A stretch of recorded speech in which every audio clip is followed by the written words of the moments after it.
lovelies, my name is Jessica and welcome to Makeup.misfit. And I have my first update for Pan That Face palette. I am really happy about this, you guys. I decided I was working on my Pat McGrath. This is the Divine Blush and Glow Trio in Galactic Sun. Now it has the 2 blushes and 1 highlighter, which I thought was perfect. And I've really been enjoying this palette a lot. Like, I reach for this pretty much every single day. Mostly I wear these blushes. This one, not obviously, but this one I wear more often than not. This one I've been dipping into a bit. But if I'm not using these blushes and I use something else, I'm still reaching for this for the highlighter. So we're just gonna chat about each of these individually. But let's start off with this blush. So as I said, this is the one that I reach for more often than not. I really like these blushes. Now, they are a little bit more pigmented than I was expecting. Not that I knew what to expect, but I do find that they still blend out really nicely. I love how they apply. I think they're both beautiful. This one is more everyday for me, especially if I'm wearing something more along these tones. And I do like wearing this coral one as well.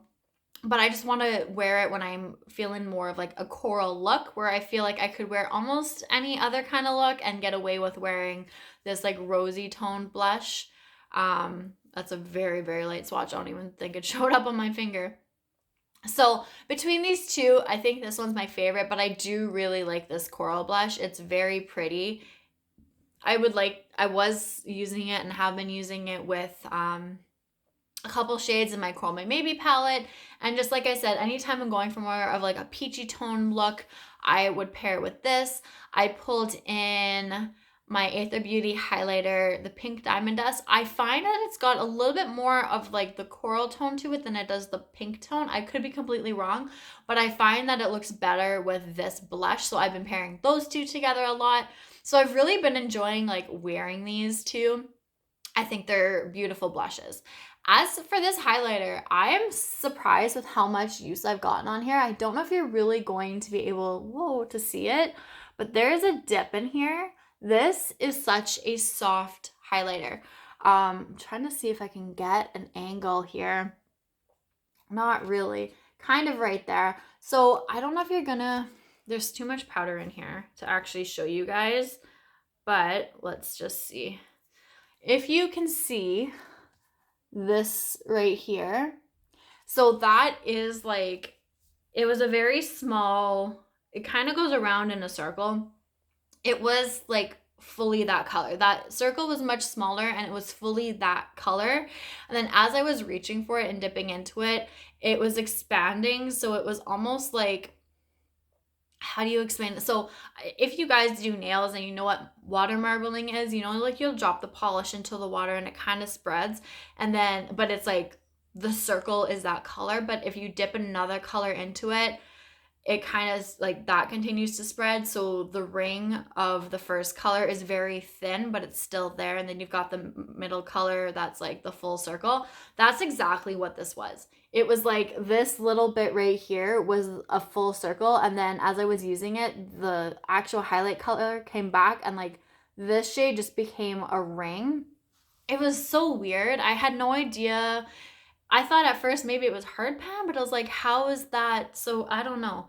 Maybe it is, maybe it isn't, but it's been expanding, which is really weird. I've never seen that before, I don't think. But I've been using it. I've really been liking it. I do think that the highlighter is a little bit too deep for me. So I do like to pair it with something else just to kind of tone it down a little bit. I do wear something, when I'm wearing more of like the rosy tone, I do wear something else as a highlighter, which is not a highlighter, and it might be a little bit too deep for a highlighter. You guys will hear about it later.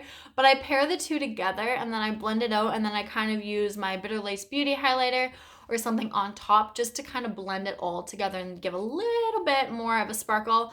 But all in all, I've really been enjoying this palette. I do think I'm going to hit pan on that highlighter first, obviously, because the other two still have the imprints and everything, and you really don't need a lot of the blush. It blends out nicely, but the highlighter I think is just so much softer, and that's why I would be reaching for it. I use the highlighter every day. I use these blushes pretty much every day, but just how soft that highlighter is really going to affect like how fast I hit the pan. I didn't think I was going to hit it by this update, but I have a feeling by my second update, my highlighter will have pan in it. But like I said in the intro, I'm going to continue to use it because I want to use up as much as I can of this. Even though it's not very old, I've only had it for just over a year now. I still just want to use as much of this palette that I possibly can. So I'm really happy with where I'm sitting at right now. I'm hoping that, I don't know if I'll be able to wear away the embossment. Oh, maybe a little bit in the blush. I'm gonna try and hold this up again. If you actually look, like this area right here tends to be where my brush hits, and it's not very much, but like slightly more faded than it is in the peach tone, if you can see that. Probably not really, but very, very slight. So we'll see how much more of the embossment I'm able to wear away within the next few weeks, but I'm really enjoying working on this palette, and I'm so happy that I chose this one to be my Pan That Face palette for 23, and I'm just so excited to see what this is going to look like over the next few months and what it's going to end up looking like by the end of this project. So that's that. So thank you guys so much for watching. I really do appreciate it. I have the intro down below and my Pan That Face palette for last year as well. So please go check those out if you're curious. And that's everything. So I will see you guys all later. Bye.